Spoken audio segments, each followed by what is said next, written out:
Iran and the P5+1 group of countries begin drafting a comprehensive nuclear agreement, but many sticking points remain.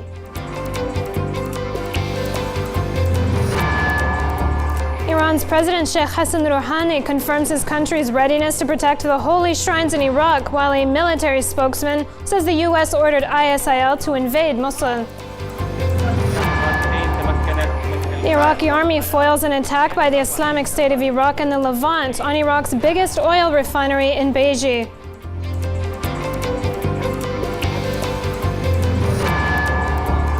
And Israeli occupation forces tighten the grip on the West Bank and arrest 65 Palestinians in search of 3 missing Zionist settlers.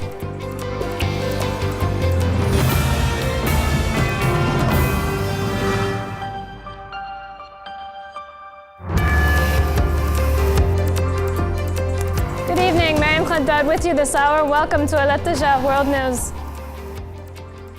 Negotiations between Iran and the P5+1 group have resumed for the 3rd day in Vienna, with the two sides drafting the text of a final permanent agreement over Tehran's peaceful nuclear program ahead of the July 20th deadline. Iran and the 6 world powers have started drafting a comprehensive nuclear agreement. However, the road is still too long, as there remain many sticking points over the text. Iranian Foreign Minister Mohammad Javad Zarif, who is currently in Vienna, was quoted as saying, "Today we have slowly begun to draft the final agreement, but there are still many differences. This does not mean we have reached an agreement." A new round of negotiations between Iranian diplomats and those of the 6 powers that opened on Monday in the Austrian capital had been very difficult so far. According to Mr. Zarif, there are still some fundamental disagreements that continue to divide Iran and the P5+1 group of nations. The main sticking points are the timetable for a full lifting of crippling US and EU sanctions and the scale to which Iran would be allowed to continue uranium enrichment. The P5+1 group wants Tehran to drastically reduce its uranium production capacity and keep only a few hundred centrifuges active in return for the removal of international sanctions. The talks, which run through Friday, are aimed at clinching a comprehensive nuclear deal by a July 20th deadline set up by an interim accord. The Islamic Republic's top negotiator Abbas Araghchi earlier stated that Tehran hoped to settle all differences with the 6 powers by the target date. An interim deal struck last November led the 6 world powers to release $7 billion from frozen funds in return for a slowdown in Iran's controversial uranium enrichment. Iranian President Sheikh Hassan Rouhani has vowed that Tehran will do everything in its power to protect the revered holy Islamic shrines in Iraq, the sanctity of which is threatened by the expansion of ISIL militants. Speaking from the western province of Khurramabad, near the Iraqi border, Rouhani reiterated the Islamic Republic's readiness to assist neighboring Iraq in its ongoing fight against the extremist advance in the northern parts of the country. We warn the great powers and their lackeys and the terrorists. The great Iranian people will do everything to protect Iraq. Thank God there are enough Shia, Sunni and Kurdish volunteers in Iraq to fight the terrorists. These terrorist groups and those supporting them, whether in the region or across the world, are nothing against the will of the great nation of Iraq. And the Muslim nation of this land will put them back where they belong, God willing. Well, the U.S. has also offered to assist Iraq in fighting ISIL militants, but there are accusations that the helping hand Washington is extending is the same one that bred the extremist groups in the country. Chief Commander of Iran's Basij forces Mohammad Reza Nakhti has accused the United States of triggering ISIL's terrorism in Iraq. Nakhti said the U.S. sparked the Islamic State of Iraq and the Levant's movements in Iraq, as it took advantage of the weakness of the government in Baghdad. CIA heads told Kurdish leaders to withdraw their forces from the confrontations with ISIL so that they could control the battle zone.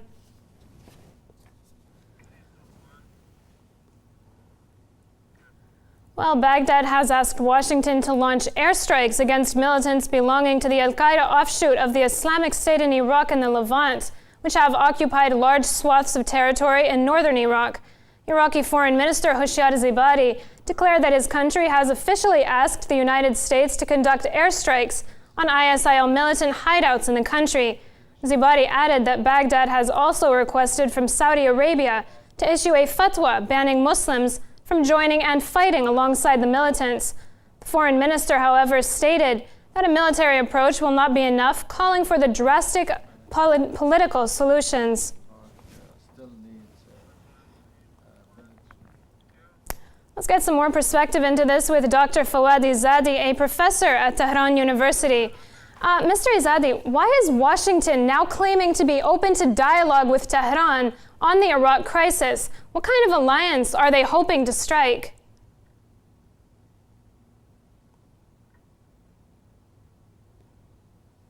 Well, as you know, the reason we are having these terrorist activities in Iraq is because of the environment that the United States helped to create in Syria. As you know, the group that is causing difficulties in Iraq was getting help, troops, weapons, money from inside Syria. In fact, they moved into the areas they're occupying now, coming from Syria. And the United States was the country that provided that environment for these terrorist organizations by attacking the Syrian government, by helping these organizations financially, politically, militarily. So the real question, I guess, would be why is the United States supporting these terrorist organizations? That is the real question that we have to be asking. In order to avoid that question, in order to divert public opinion, now they are claiming to be against the very groups that they were helping in Syria. So you see this contradiction in US policy toward this matter. If they were really serious and genuine about fighting terrorism in Iraq, they would stop helping these terrorist organizations in Syria. Once that happens, then you can say that they're telling the truth. But while they're helping these organizations and then in their rhetoric they're saying something else, I think you have to look at their action more than their rhetoric. And Iranian President Sheikh Hassan Rouhani also said that the Islamic Republic will do anything to help protect holy shrines in Iraq. Is it likely at this point that Iran will deploy troops on Iraqi soil?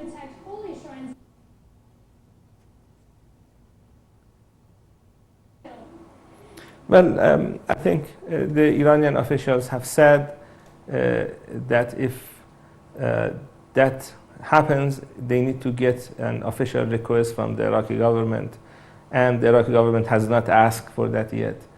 I think we have to remind ourselves that the shrines that are in Iraq are respected by all Iraqis, whether they are Shia or Sunni. The Sunni population in Iraq may not consider these individuals as their religious authority or their imams, but they respect them as people of religion, as pious people, as people who need to be respected. So the people who are attacking these shrines are a fringe group, people who actually are killing both Shias and Sunnis in Iraq. They're basically killing anyone that disagrees with them.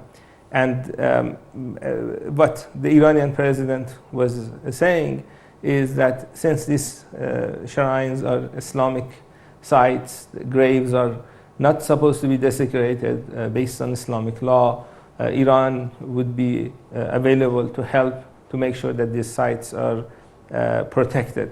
And this is a message for the people who are thinking about activities that are not in line with Islamic teachings to think twice.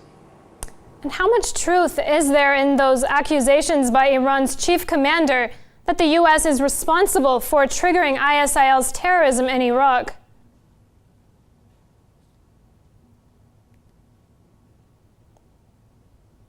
Well, as I said, the United States provided the environment for them.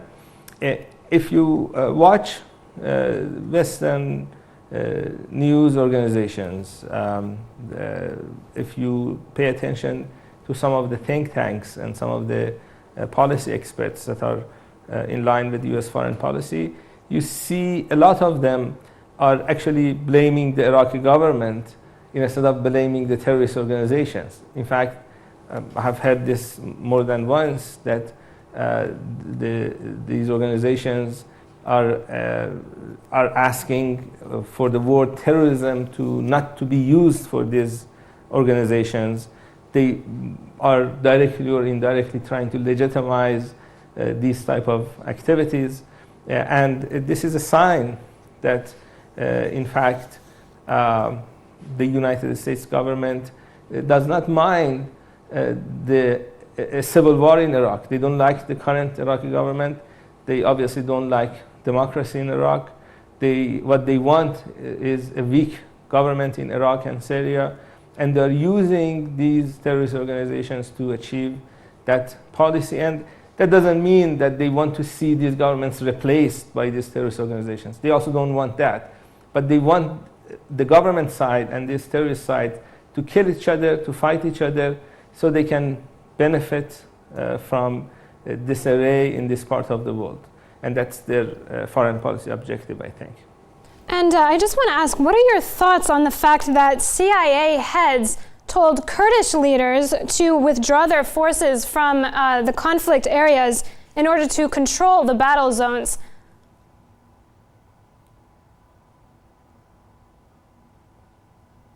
But if you follow the statements that are coming from individuals who are on the ground, you will see that the fall of the city of Mosul was very much orchestrated. It was not a battle that the other side won.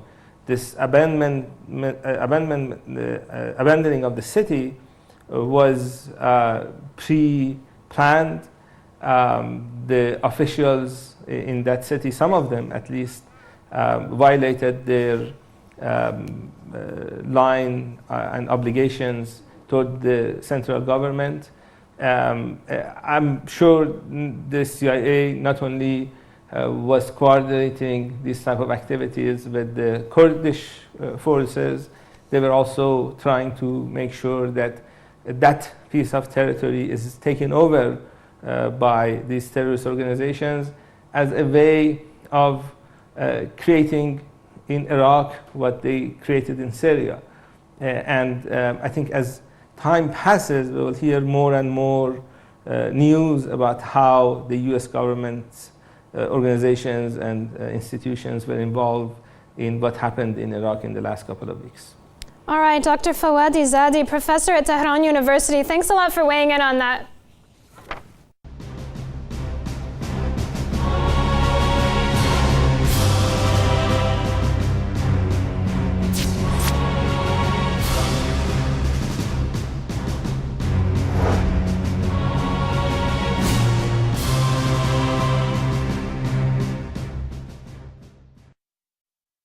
Iraqi Prime Minister Nouri al-Maliki warned that the terrorism gripping his country will not stop at Iraq's borders and will continue to spread to other countries and create sectarian wars. In his weekly address, the Iraqi premier accused Qatar and Saudi Arabia of launching a media war against his country, but also called on Iraqis to be united against the terrorist threat. Prime Minister Maliki affirmed that Iraq has long been a country where Sunni and Shiites live harmoniously, adding that foreign agendas against Iraq will fail. الذي حصل هو مؤامرة ومخطط إقليمي مشؤوم. What happened is a regional ominous conspiracy that has been planned and financed over meetings backed by a massive media war, as you see now. Unfortunately, some local political parties cooperated with the countries that do not want to see a strong Iraq. But I would say to those and to our brothers and friends that the terror will not stop at Iraq's borders, and we will fight terrorism and defeat the plot. But you have to know that the terrorists will escape to your countries where your sectarian and civil wars will erupt. All of you have seen the media which, backed by Qatar and Saudi Arabia, described the militants as revolutionaries, but dubbed the Iraqi army as a sectarian army, ignoring they are living in a country practicing the sectarian and marginalization policies. سنواجه الإرهاب سنسقط. Well, the spokesman for the commander of Iraq's armed forces, General Qasim Atta, announced in a press conference in the capital Baghdad that government forces now fully control Iraq's largest oil refinery after it was briefly seized by militants. This as government forces prepare to launch a major assault aimed at driving out militants from Iraq's second city of Mosul. The Iraqi army is now in full control of the country's largest oil refinery after militants from the Al-Qaeda offshoot of the Islamic State of Iraq and the Levant briefly seized the BG major plant. The announcement was made by the spokesman of Iraq's Commander-in-Chief, General Qasim Atta. ومصفى بيجي الآن هو تحت سيطرة القوات الأمنية من قوات النخبة. Units from Iraq's special forces are now in full control of the Baiji oil refinery. We killed over 40 ISIL militants who were stationed in Baiji. We also killed 21 terrorists in Anbar province, and we now control the Buhayrat town in Babel province. We thank the tribes and those who volunteered to protect Iraq. We're in a good position, and we will not allow ISIL to take an inch of Iraqi soil. Militants had invaded the oil refinery located some 250 kilometers north of the capital, Baghdad, after pounding it with mortars and machine guns from two directions. Further north in the city of Tel Afar, fighting has raged between government troops and ISIL who captured the city on Monday. Iraqi state TV said government troops along with armed volunteers were able to retake large swaths of Tel Afar after killing scores of foreign-backed militants there. Meanwhile, clashes were reported in several northern cities as government forces were preparing a wide-scale offensive to retake Iraq's second city of Mosul. It has been said that over 40,000 troops, accompanied by pro-government rebel forces, have deployed around Mosul, waiting for the green light to storm the city and regain it from foreign-backed militants. Earlier, Al-Ittijah Between the Lines hosted a panel of experts on Iraq, including former Iraqi members of parliament Saad Mutalabi and Intifad Kanbar. It's the proof for what I'm saying is until today we have exceeded 2 million volunteers. Now the surprising number within the equation was the number of volunteers from Heat, Rawa, Haditha and Ana, which are 100% Sunni enclaves. These 3 or 4 Sunni towns presented the highest number of volunteers to fight Al-Qaeda and ISIS. Again, adding that to the number of volunteers from the south, from the Midland and the south, present with a new picture of Iraq. A picture where the people believe today is we have a fight between evil and right. And we have the fight between ISIS and the government of Iraq and the people of Iraq. Today the people see the war as a conspiracy against Maliki himself. So they say that it's a fight between, in a way they see it, that's the people I'm talking, they see it as a way that the certain political entities have used ISIS as a tool to weaken the government, the central government or the federal government. And hence, I see, and I came this morning from Baghdad, and I see a tremendous support for Mr. Maliki, for Mr. Maliki's battle against ISIS. And by the way, which is a fight, Iraq is doing this fight on behalf of the world. Today, Iraq is the first line fighting terrorism and Al-Qaeda in particular, and ISIS, where if this, by the way, ISIS today is the richest organization, terrorist organization in the world. They possess today $1.5 billion. With this money, day before yesterday, a cell was discovered in Spain.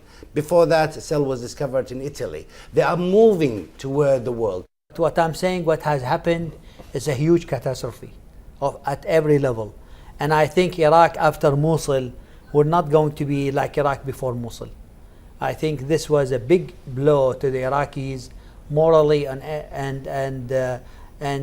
militarily and security-wise, and this will threatening the whole region, the whole world. In your presentation at the beginning of this program, they said there are winners and losers. I really do think everybody is a loser in this. No country in the world and nobody will accept this dramatic, unfortunate things happening in Iraq, because it will have negative effect on every country in the region, including Syria, Turkey, Saudi Arabia, and Europe and the United States. I think the only winners here, or the only happy people, are the few killers of ISIS. Aside of that, nobody is happy.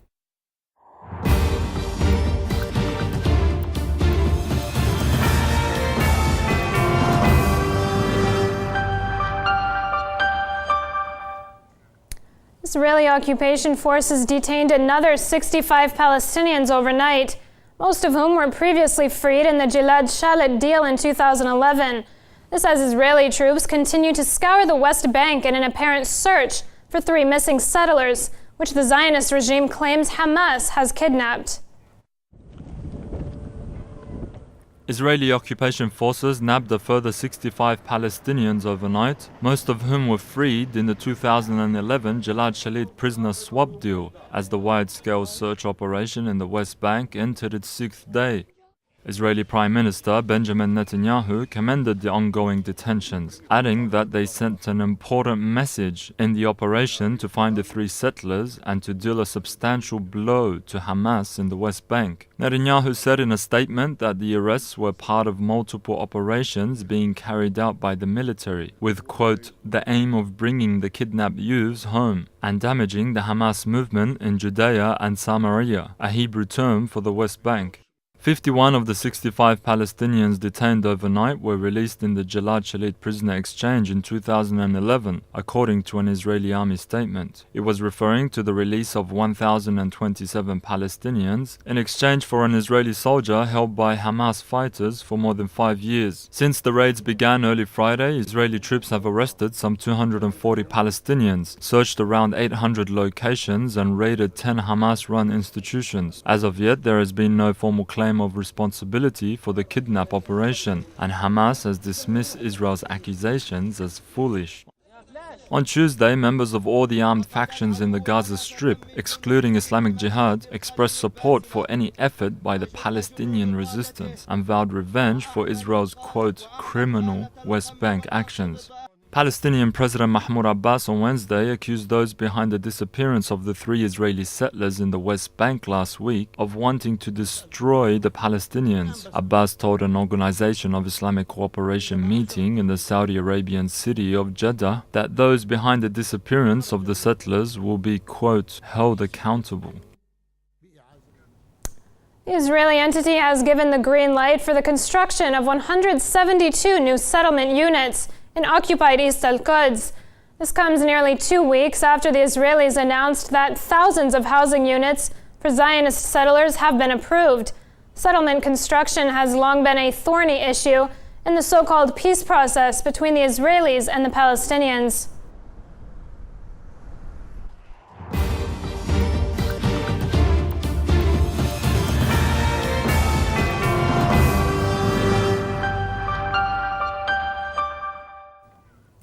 The Syrian army has once again maintained security in the strife-ridden country, this time in the mountainous Qalamun region, as soldiers thwarted several overnight infiltration attempts by foreign-backed militants, which saw heavy clashes and shelling target the stability of the region.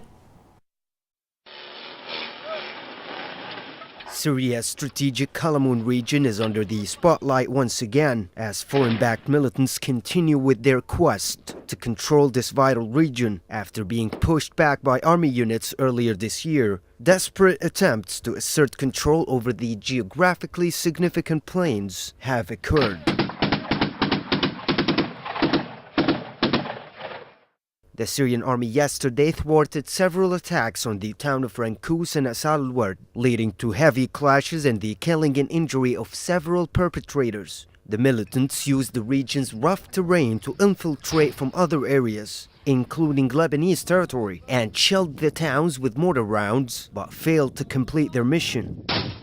Activists reported the death of Abu Hassan al-Talli, the leader of the Ghurba al-Sham militant group, following intensive army shelling.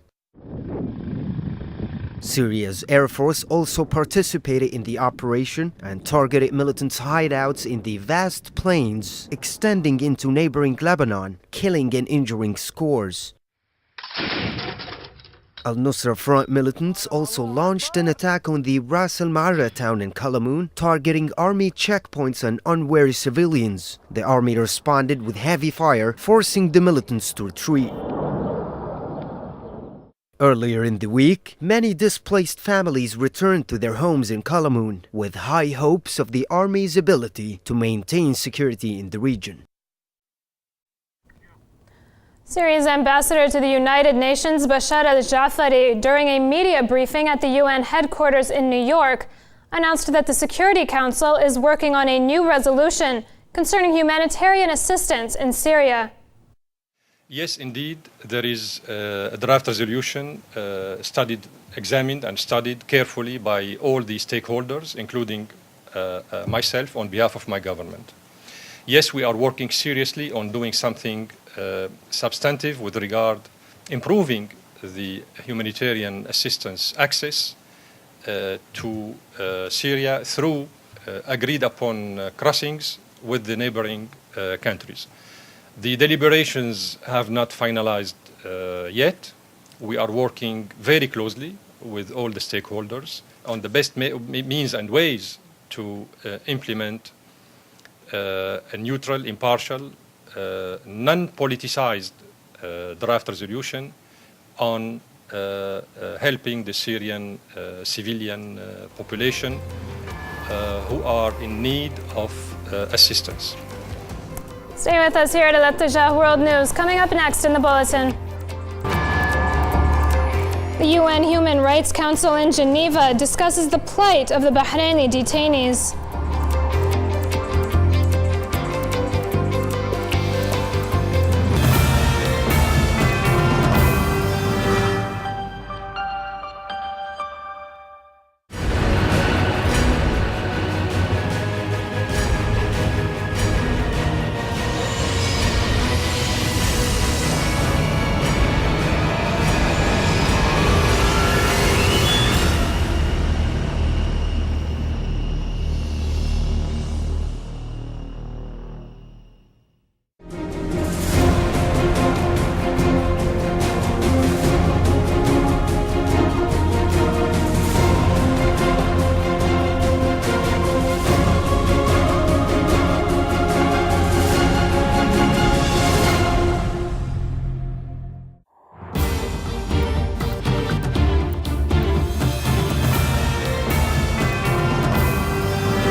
Welcome back. Here's a reminder of our top stories this hour.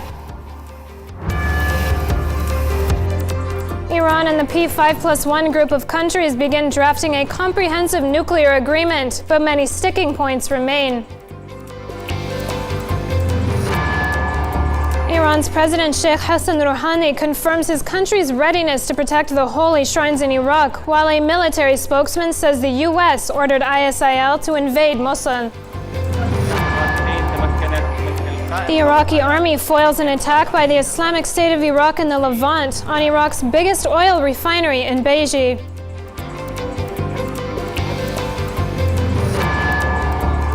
And Israeli occupation forces tighten the grip on the West Bank and arrest 65 Palestinians in search of 3 missing Zionist settlers.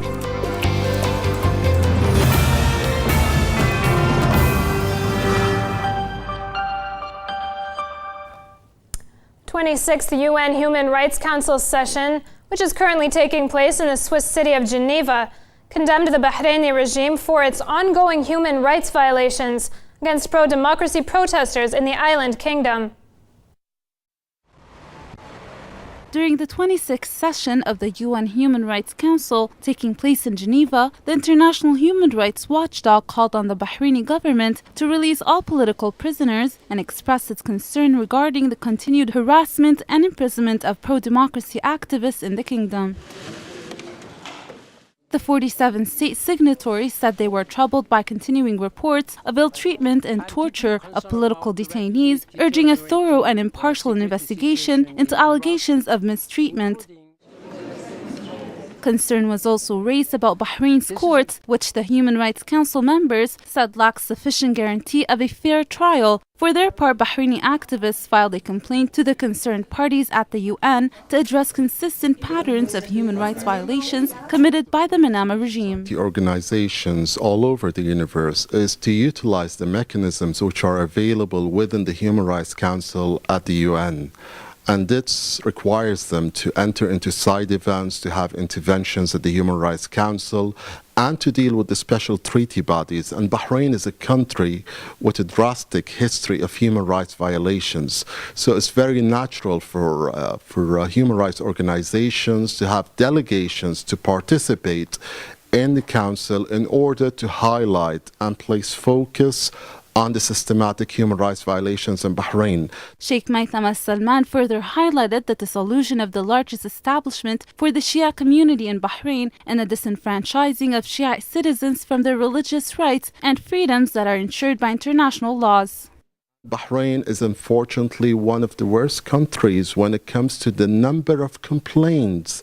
Bahrain is number 3 internationally in the number of complaints which have been filed within the special committees and the special treaty bodies and the special rapporteur teams within the Human Rights Council and within the Office of the High Commissioner of Human Rights within the UN.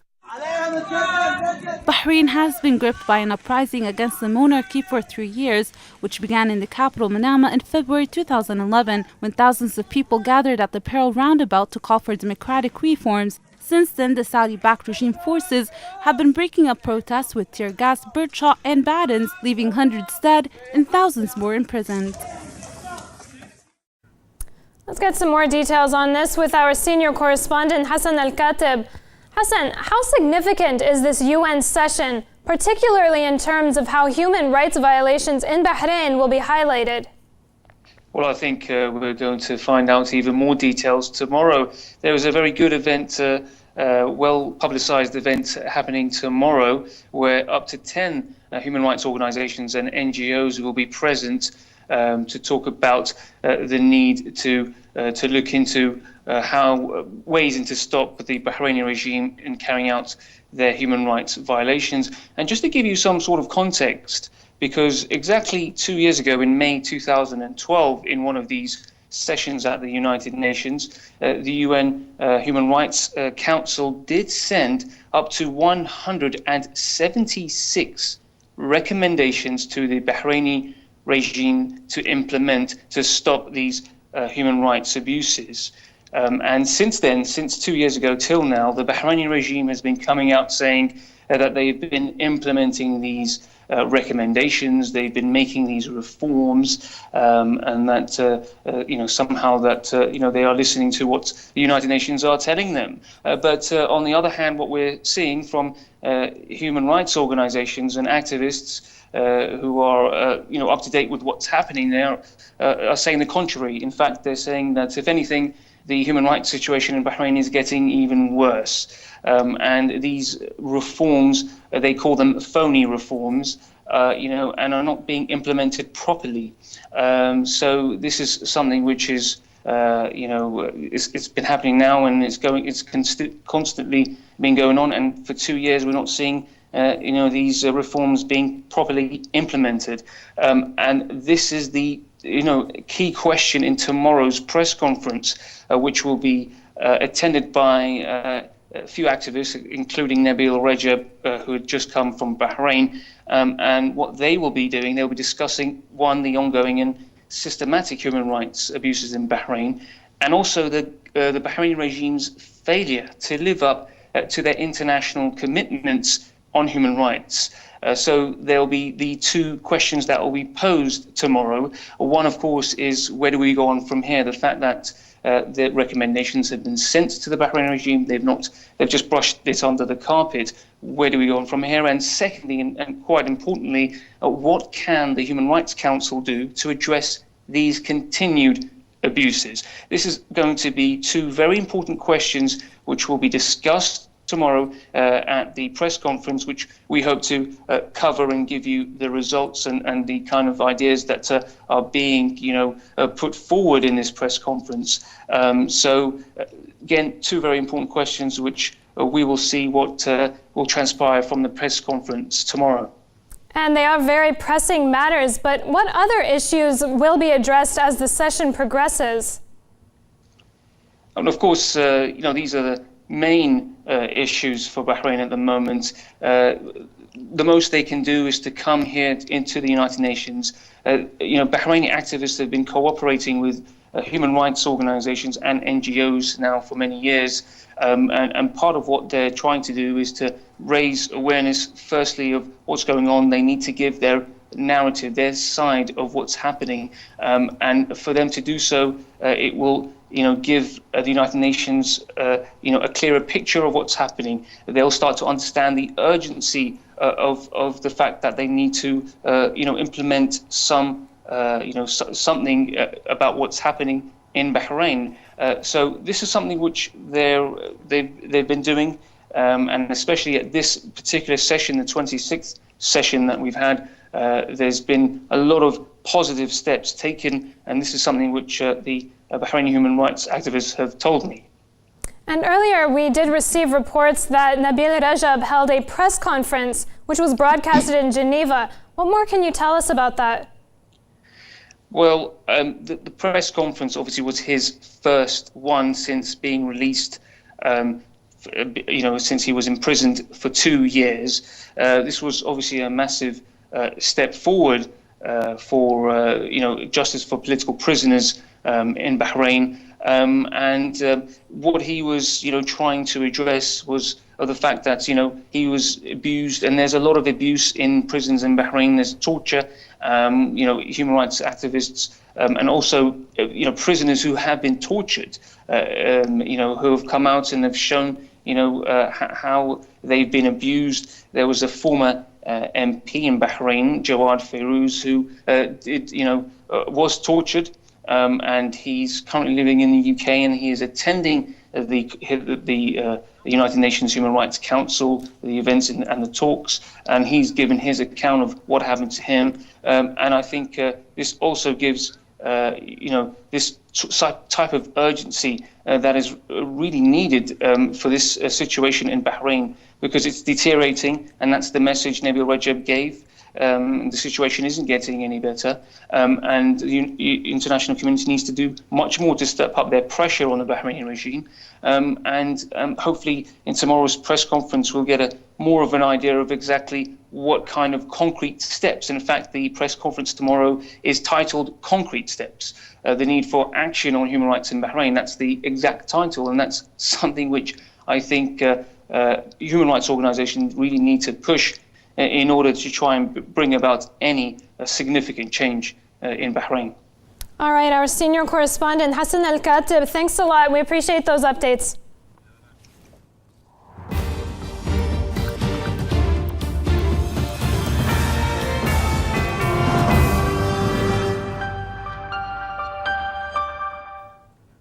Ukraine's President Petro Poroshenko has proposed a plan to end hostilities in eastern Ukraine that have so far killed hundreds of civilians. The announcement coincides with a statement from the UN Security Council that condemned the killing of Russian journalists covering the crisis in the country. It has been nearly 10 weeks since Ukraine's former administration took a unilateral decision to start what they claimed to be anti-terror operations in the Eastern Territories. Now the nation's new authorities have proposed another unilateral initiative to stop atrocities. As a result of these so-called anti-terrorist operations, it was the residents and patients in hospitals who paid a costly price. President Petro Poroshenko's plan would begin with ordering a one-sided ceasefire. After that, all sides involved in the conflict will hopefully do the same. When this scheme will take effect has not been specified, but Poroshenko did concede the operation may still not succeed if the other side failed to disarm. The long-anticipated announcement followed a phone conversation with Russian President Vladimir Putin. Both sides discussed this particular issue and how to implement it. Russia for long has condemned Kiev's crackdown. On Tuesday, there was an additional reason to exacerbate already heightened tensions. As Ukraine's army continued to pound residential areas in Luhansk, 2 Russian journalists were caught in the attacks. Their death drew a fresh wave of condemnation internationally. The members of the Security Council encourage a thorough investigation of all incidents of violence involving journalists. The members of the Security Council expressed concern about reported cases of detention and harassment of journalists covering the crisis in Ukraine. It is evident that the USA, using Ukrainian fascists, is promoting a Yugoslav scenario with regard to the historic Russian territory, aggravating a genocide of the Russian-speaking population in the Donetsk and Luhansk regions. But until any tangible settlement takes effect, it appears that civilians will continue to bear the brunt of the ongoing violence. The raging conflict is complicated by an even bigger humanitarian crisis. Residents of eastern Ukraine are hoping that having to take the trip to fill a bottle of water under heavy artillery fire will end soon. While a digitalized Hollywood reboot stomps its way to box office success around the world, the original Godzilla, a man in a rubber suit, has hit screens in Japan once again. Godzilla has been scaring audiences for 60 years now. To mark the anniversary, a restored version of the original is hitting cinemas in Japan with the crackles and pops removed for a smoother look. Akira Takarada is proud to have played in the 1954 original.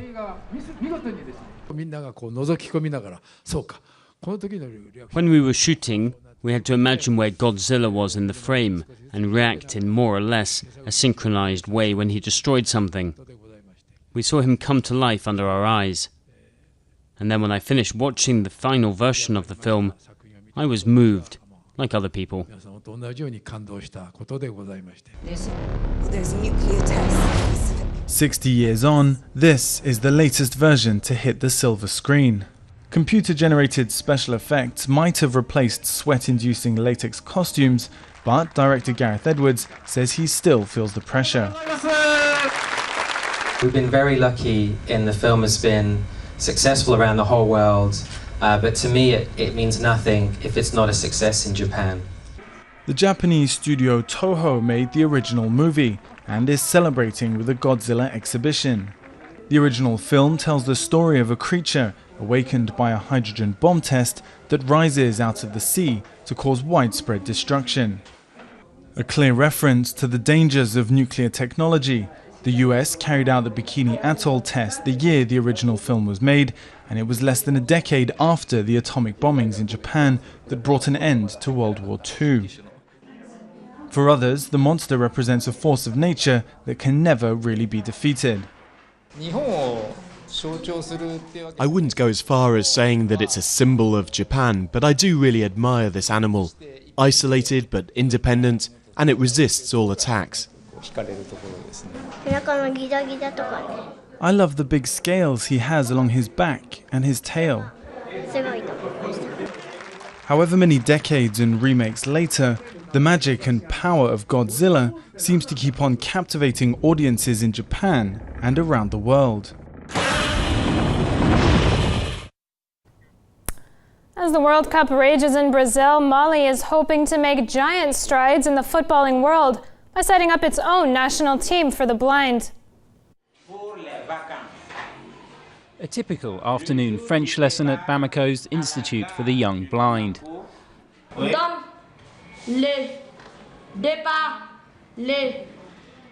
But after class, something different. A weekly session of what's known as football five-a-side, the Paralympic version of football. For the past 2 years, students have been practicing the sport under the watchful eye of coach Mariam Katiko, who believes it improves fitness but also confidence. In terms of their studies, it makes me want to take things even further, because one day they think, I'll be a great player, maybe even an international player. That's what they say to me sometimes after training sessions.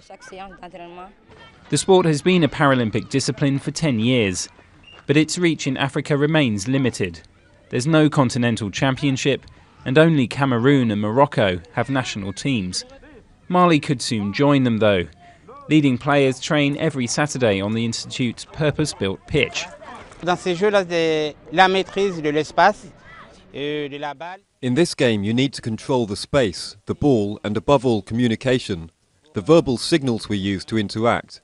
For example, voy voy means that with each movement or contact with the ball you have to say voy, so that we don't bump into each other.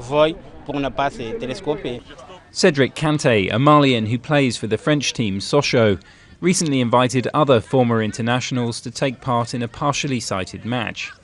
Donc ça a été assez compliqué pour une première, mais je suis sûr qu'on peut progresser. It was quite complicated for a first go, but I'm sure we can improve, and it's interesting, once you've tried the sport, to see how you need constant communication and understanding, and there are certainly some parallels with able-bodied football. Avec le football des valides. These young players dream of one day taking part in the Paralympics. But in the meantime, the sport is a chance for the children, like millions of others around the world, to play hard and have fun. You've been watching Al-Attija World News with me, Mariam Khaddad. Let's have a last look at our headlines. Iran and the P5+1 group of countries begin drafting a comprehensive nuclear agreement, but many sticking points remain. Iran's President Sheikh Hassan Rouhani confirms his country's readiness to protect the holy shrines in Iraq, while a military spokesman says the U.S. ordered ISIL to invade Mosul. The Iraqi army foils an attack by the Islamic State of Iraq in the Levant on Iraq's biggest oil refinery in Beji.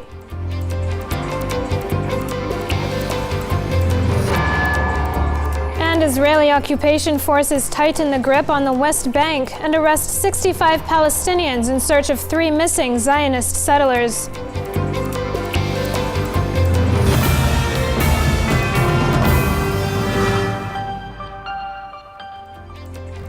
That's all for this bulletin. Thanks a lot for watching and have a good night.